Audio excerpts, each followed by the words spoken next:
Николай жил один, в большом доме, на окраине провинциального городка. Так уж сложилась его жизнь, что он сам воспитывал двух маленьких детей. Все домашние заботы и уход за детьми легли на его плечи. Николай работал механиком. Ему приходилось отправляться в командировки за запчастями и оборудованием. И если бы не помощь и отзывчивость пожилой соседки, то ему пришлось бы или уволиться с хорошо оплачиваемой работы, или отправить детей в интернат. Младшая дочка Катя слышала, но не разговаривала. Врачи разводили руками и рекомендовали ждать до 6 лет, и если ребенок не заговорит, тогда оформлять в специализированное учреждение. Катюша ни на минуту не хотела оставаться без своего братика Стёпки, который был на год постарше. Стёпка очень хорошо понимал свою немую сестренку. По этой причине дети не посещали детский сад.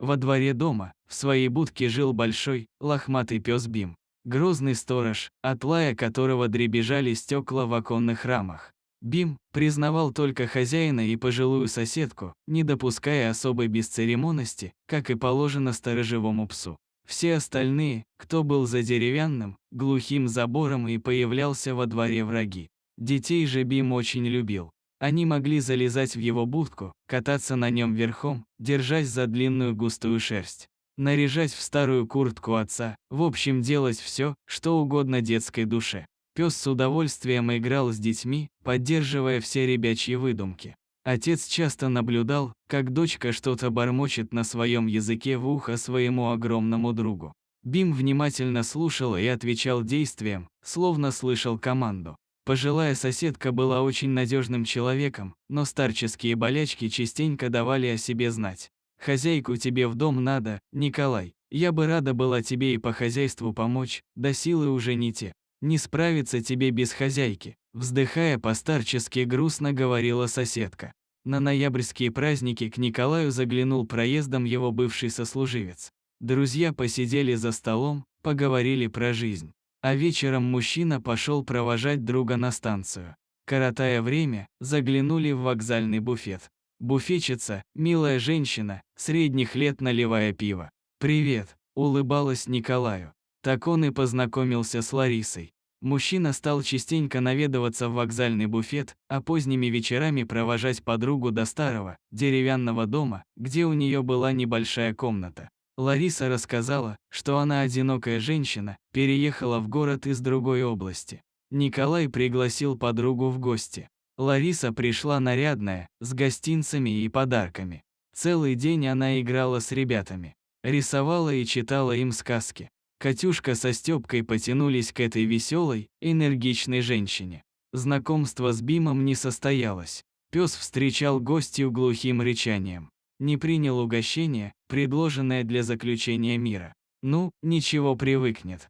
Просто он у нас такой нелюдимый», – успокоил хозяин испуганную подругу. На новогодние праздники Лариса с вещами окончательно перебралась к Николаю, покинув свою тесную комнатку. Они поженились. Лариса уволилась с работы и стала домохозяйкой. Женщине очень понравился большой дом мужа. Она сразу же принялась наводить в нем свои порядки. Передвинула мебель, выбила ковер, вымыла окна. Николай наконец-то чувствовал себя счастливым. Дети под присмотром, в доме порядок. Ну, что еще нужно мужчине для душевного спокойствия?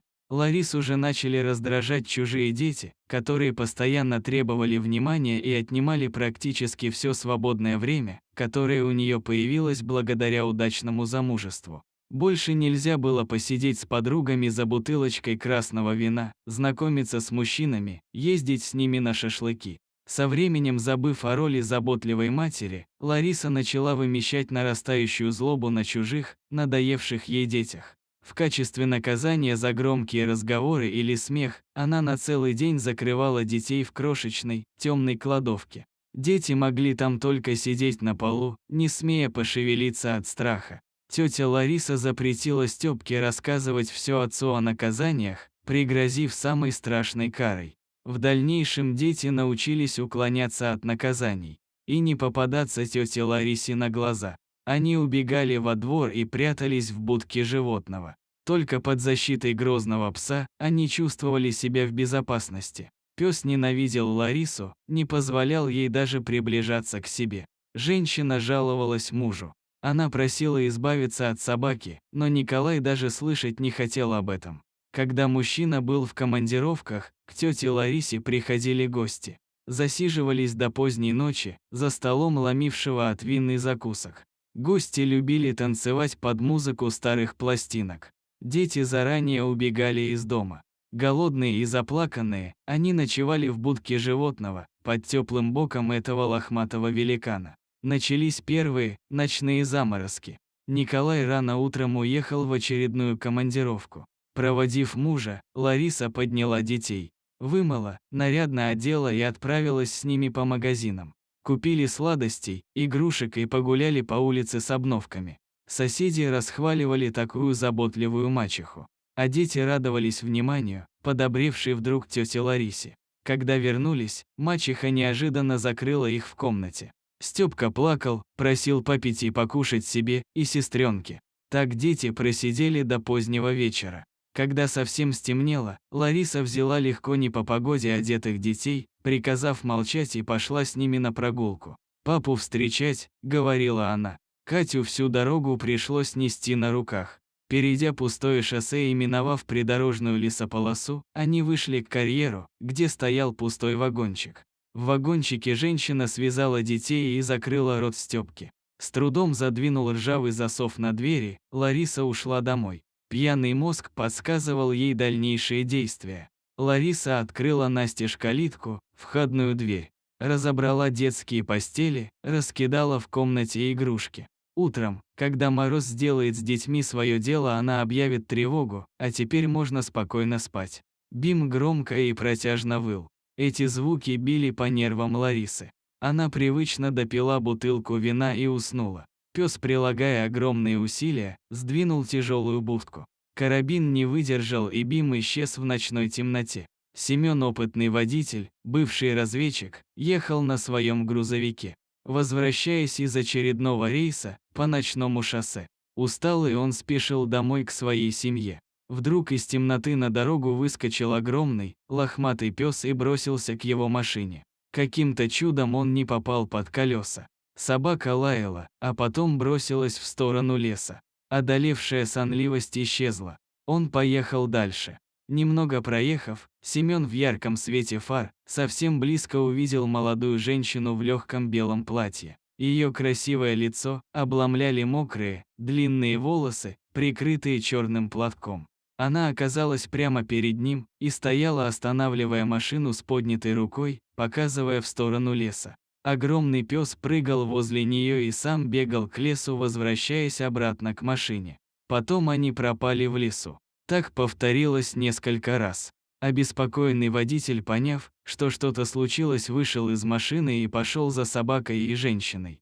Развязав замерзших детей, Семен завернул их в свою куртку и побежал к машине. Женщины с собакой рядом уже не было. Он отвез детей в милицию. Пришедший в себя, Степка рассказал, что с ними произошло, и назвал домашний адрес. Детей на скорой отправили в больницу. Вызвали участкового. Он вместе с оперативниками поехали по названному адресу на машине Семена. Бим был уже во дворе, но в первый раз в жизни пропустил людей на крыльцо. Семен узнал пса и указал на него милиционерам. Пес, рыча и лая, хотел ворваться в дом, но его не пустили.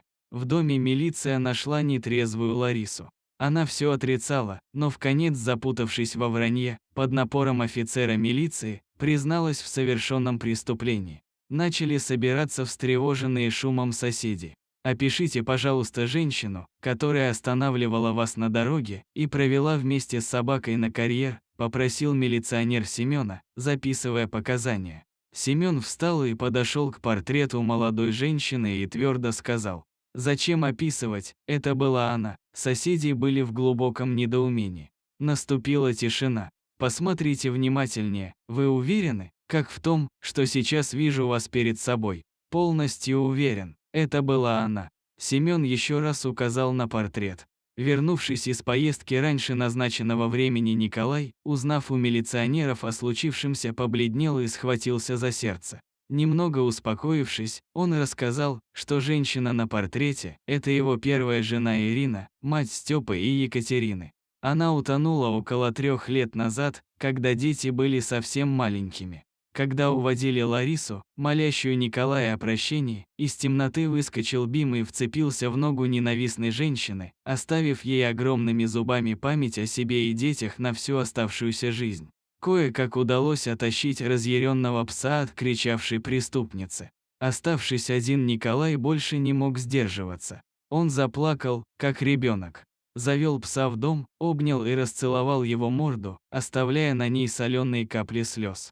На кухне он отдал псу целую палку колбасы и запер его в доме. Сам же побежал в больницу к своим детям. Спустя время в родном городе Ирины на ее могиле, рядом с черным мраморным памятником, на белом снегу, лежал большой букет красных роз.